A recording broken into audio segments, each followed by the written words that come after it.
let's talk about which wide receivers you have at the top of your rankings. Let's just kind of talk about the first round. Which receivers do you have going in the first round?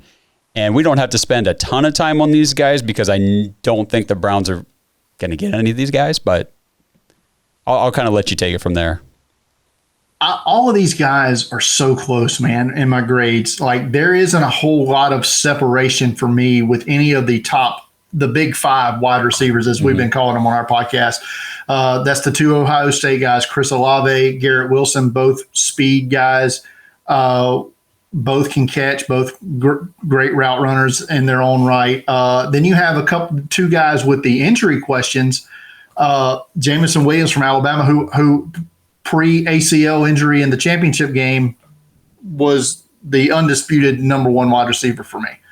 And Drake London had an injury, lower leg injury, about halfway through what was on pace to be a record-breaking season at Southern Cal, where he had like 78 catches through the first 8 games. It says 88 catches. 88 catches. That's unbelievable. Yeah, I mean, it was on some kind of crazy pace. And then the injury kind of, sidetracked him. And that wasn't even a very good team. No. This year, Southern Cal. So, but London's another guy. And then Traylon Burks, who has flirted with being the top wide receiver in this class, but then his subpar testing, it's kind of maybe, I don't want to say he's maybe an afterthought, but I think, it's kind of pushed him down. But he's that, people are looking for that Deebo Samuel guy now. That seems to be like the new hot thing, right? And right. Traylon Burks can be a bigger version of that, because Arkansas lined him up all over the field. Mostly they lined him up in the slot, which I don't think is the best use of his skill set, but he was very productive for Arkansas there. But I think he can be very productive outside as well. So those are the 5 guys that I think are going to be I'm going to, this point, willing to call them locks to go in the first round. Now, does one start falling towards the end of the first round and the Browns like, hey, let's trade some picks and go up? Yep. Is there one of these guys that you could see kind of falling down? Would it be Traylon Burks just because of the bad scoring and the combine and everything? I think that's very possible. I think I want to say I had Burks. Where did I have him going in my last mock draft here? I had him actually going 29 to KC with one of their 2 first-round picks. So I don't know if KC's going to be willing to move back because they have a buttload of picks. I didn't realize I'm doing a team mock draft for them that's going up tomorrow, and I didn't realize how many picks they had until I started doing that. They have a lot of high draft capital. So I don't know if they're necessarily looking to acquire more picks unless it's future picks, but the Browns really don't have those anymore.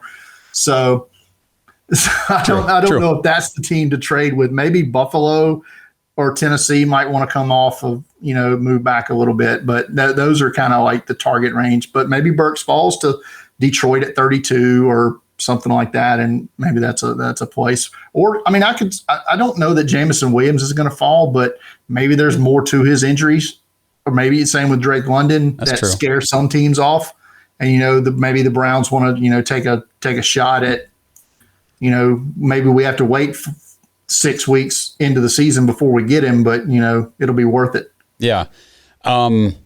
So those are the 5 that you've got locked in the first round. I got to ask you, because we've got a lot of Ohio State Buckeye fans that watch the show, and obviously I'm an alum. Garrett Wilson, Chris Olave, who you got above who? Like I said, it's very close. They're currently both 1 and 2 on my wide receiver board right now. Okay, all right. But I have Olave 1. Okay, all right.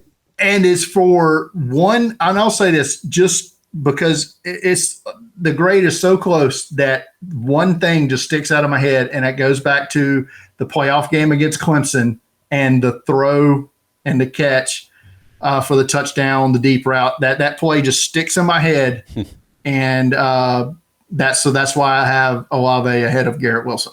I mean, yeah, obviously I've watched pretty much every college game these two guys ever played. And I mean, Garrett Wilson was just a different kind of receiver, difference maker from the start as a true freshman. Chris Olave, I thought he could have gone obviously into the draft last year. He didn't. He opted to come back. Was that the best decision? I don't know, but either way, you've got him ranked as your number 1 receiver in this class.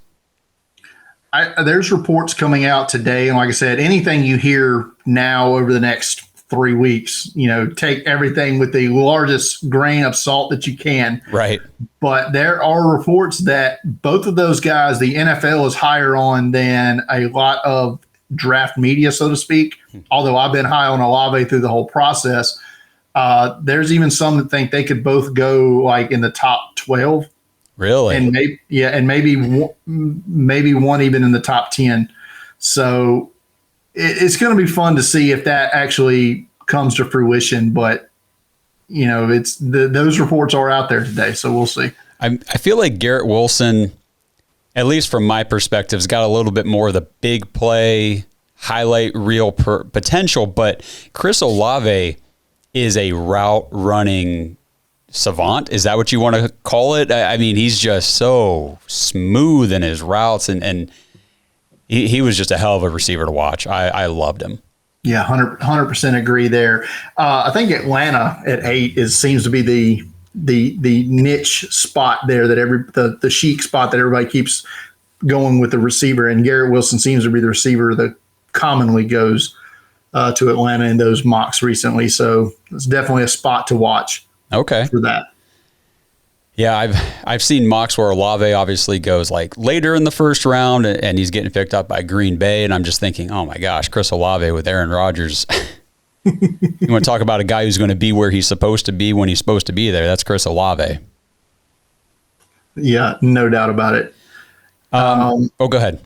No, you go ahead. I was just gonna ask you, are there now? I guess what would be your next tier after that top 5? What would be like your next tier of receivers, and do any of those guys have a chance of slipping into that first round? I think every year there's 1 or 2 receivers taken in the first round that you're watching and you think, oh, I didn't really see that guy going in the first round, but here he is. The next tier for me is a one-man gang. Okay. I literally have one guy in my next tier of receivers, and I don't think he's going to be on the Browns board because of age, and that's Christian Watson. Okay. The wide receiver from North Dakota State. The Browns tend to, whether it's the right thing or not, don't tend to draft guys that'll be 22 years old or older than 22 years old as rookies. They just have it under the new general manager regime they've had. Okay. And Watson will be older than that. Is he going to be 23?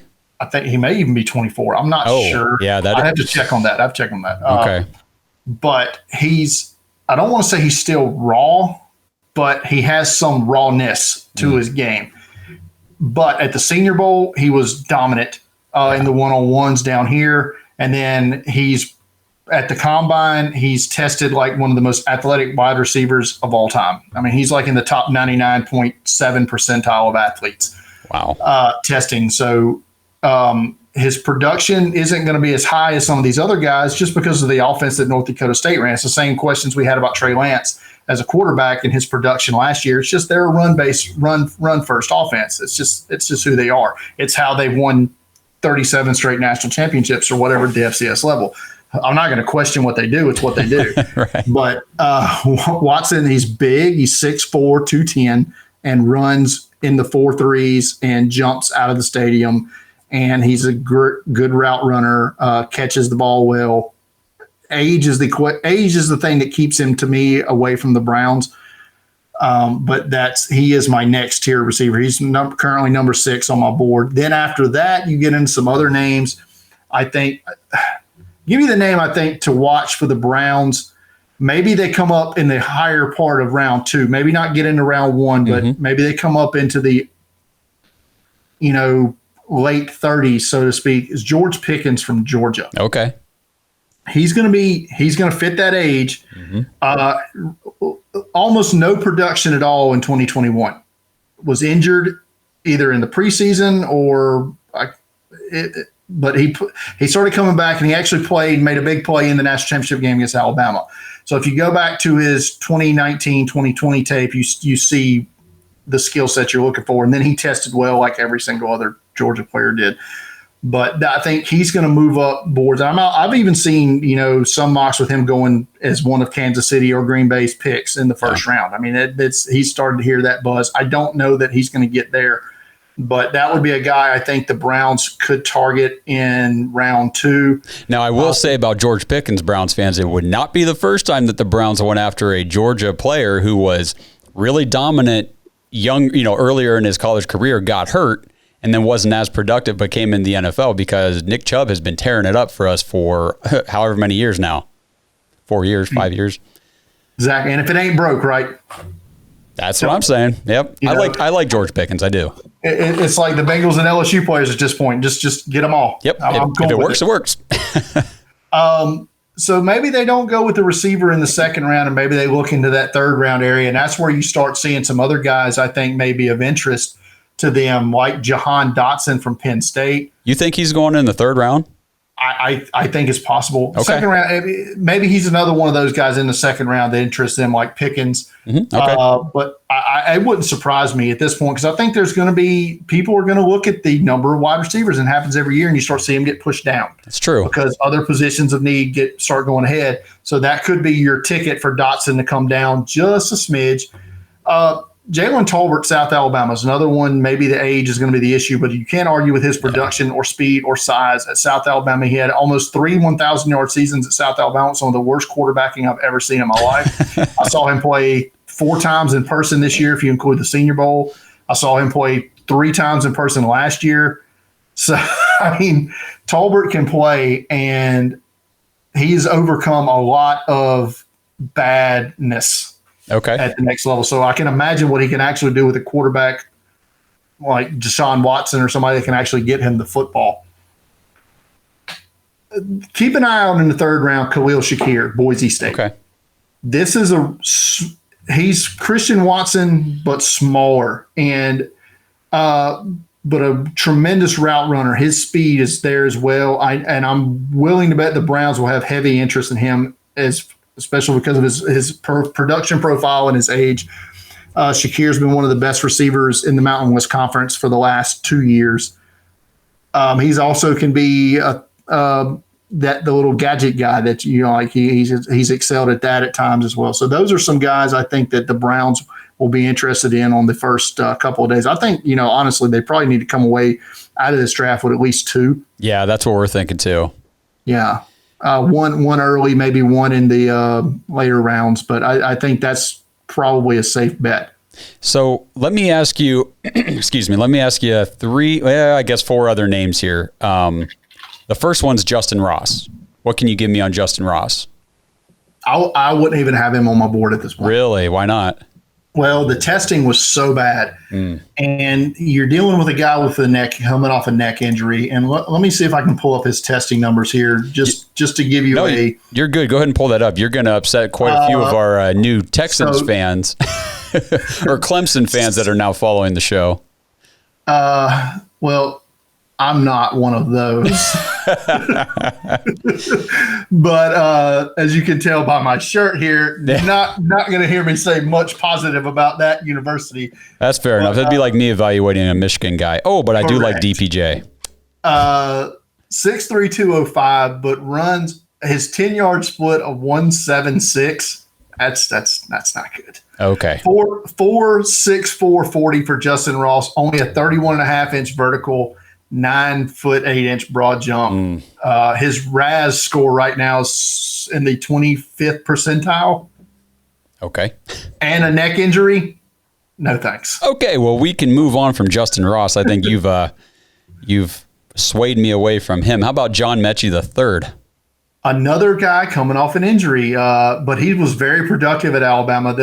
In the shadows of, this was supposed to be his year, right? This was supposed to be his year to emerge. And then, lo and behold, Jameson Williams comes around and whoops. Yep. But Mechie was still productive regardless. I think if you can get him in the third round, I'd be okay with it. We're not going to get any testing data on him, though. I do not think he's going to run any at all before the draft. So you're kind of left to hopes and dreams as far as what his full profile is going to look like. But his production has been really good. So I would not hate John Mechie in the third round if I was a Browns fan. Yeah, I guess he didn't get hurt until the SEC championship game, it says, but he had 96 catches for 1,142 yards and 8 touchdowns last year, which that's not bad. That's not bad. I would take that in a heartbeat. I know I said 4 names, but now I'm scrolling and I'm seeing names that we've got listeners that keep throwing names at us and all the time. What about Calvin Austin III? Oh, man. There was no sweeter feat in the one-on-ones at the Senior Bowl than Calvin Austin. Okay. Oh, man. It was so fun to watch him just dicing up these corners. And, I mean, he's a slight build. I mean, that's just something you'll have to make peace with. He's not going to win any wrestling contest. Yeah, 5'9", 162. 5'8", 170. 5'0", 170 is his official weigh-in. But 144 10-yard split, 4'3", 240, 39-inch vertical, 11-foot 3-inch broad jump. His shuttle 6'6", 3-cone. Yeah, that's a guy I want. And he's another guy. Third round would be maybe where you target him. Like I said, with Khalil Shakir, with the third round pick, if I'm the Browns, that would probably be because he's not going to last into day 3. I don't believe. Okay. All right. 2 more. David Bell from Purdue. I'm out at this point. You're out. David Bell, despite his tremendous production, he couldn't separate in college, but he overcame it, and still, like I said, just great numbers at Purdue the last 3. I think was he over 1,000 the last 3 years? I don't have the stats right in front of me. I believe it's pretty close, if not. But he ran again at his pro day, and he ran slower at his pro day than he did the combine, which seems like it shouldn't be a thing that happens. But 4.65 for him at 6 foot 212, 9'10" broad jump. Vertical wasn't there. His shuttles were poor. Like he's testing almost below 40% athleticism. I love his production, but I guess you'd have to. How are you going to use him? Because you're going to have to basically get him open because he's not going to be able to get himself open. Well, that's no good, especially in the NFL. We've seen. I think N'Keal Harry pops immediately to mind of a guy who just cannot get separation, and it shows that he's got next to no production now. The last guy that I'll bring up as far as wide receivers go is the guy that I get the most questions about, or not even questions, just emphatic Browns fans saying, this is the guy, and it's Wan'Dale Robinson. Wan'Dale Robinson can separate. Okay. That we know. He also tested poorly. And it's like he did not test like you would think that he would. And the problem that he's going to have is his short arms. Oh, okay. His arms measured in at 27 and 5/8 inch arms. One of the smallest, I think, that might be in this draft class of wide receiver prospects. This becomes an issue because in the NFL, it's very tight windows. Yes. And you need to give the quarterback all you can. And if your arms are 4 to 5 inches shorter than the defender that's covering you, not great. You have to hope that he can get himself wide open, which he has proved that he can do. And once he gets the ball in his hands, he's magic. But he just has to. That's going to be an issue. Could the Browns look at him in the third round? Possibly. I could see him being there, but that I could also see him dropping into day 3 as well. Okay. I lied to you. I got one more name. I just scrolling. I don't think we mentioned Sky Moore. Sky Moore seems to be the darling of everybody's eye. I know, that's why I had to bring him up because people keep saying Sky Moore. And I, very well could be. I'm not as high on Sky Moore because I am late to the ball game on Sky Moore. To be honest, that's the God's honest truth. I only watched one game of his this year, and then all of a sudden I started seeing mocks with him in as early as the late first round, and I'm like, really? So I asked my partner at Draft Countdown, and he's like, no, he's really good. Okay. And he tested above average. I mean, his 74 percentile athlete, but his production was great at Western Michigan. So Yes, he's definitely a wild card here. I mean, there's some that have him, like I want to say Chris Trapasso at CBS Sports has him as the number 3 receiver in this class. Really? So, yeah. Okay. So I mean, there's some wild infatuations with Sky Moore with some people in the draft media. Yeah, I'm not there. I'm just looking on. I think he's definitely going to go in the. He's probably going to go in the second round. Well, I was looking at PFF, and they got him projected second round, but they say he has wide receiver 1 type of movement skills. Mm-hmm. And it says his floor is a quality slot option, which, I mean, you always need that in the NFL. So at the very worst, you draft this guy and he's a quality slot receiver. Okay. So you didn't hit the home run, but you still got probably a solid double out of that one. Oh, for sure. Yeah, like I said, he's gonna be productive in the NFL. I just don't know how high I would draft him, or would I draft him over some of these other guys that I think are more of a home run threat to me? Like I like Jalen Tolbert of South Alabama more than I do Sky Moore. Okay. So let's go back to, did you say you just did your most recent mock yesterday? Monday. Did you mock a wide receiver to the Browns at 44? I did, only went to 1 round, so I didn't. Oh, okay. I didn't go that far. Gotcha. If you had to mock, I guess just kind of project out a little bit what we've talked about here for wide receivers, who would you, if the Browns go wide receiver at 44, who would you mock there? I think if I went that far, and depending on how the board fell, like I said, I would have to do it out. I think George Pickens is probably the guy that I could see most likely appealing to them at 44 as far as receivers that would still be on the board. I would take him. I'd sign me up for George Pickens at 44. If he's there, that would be absolutely awesome.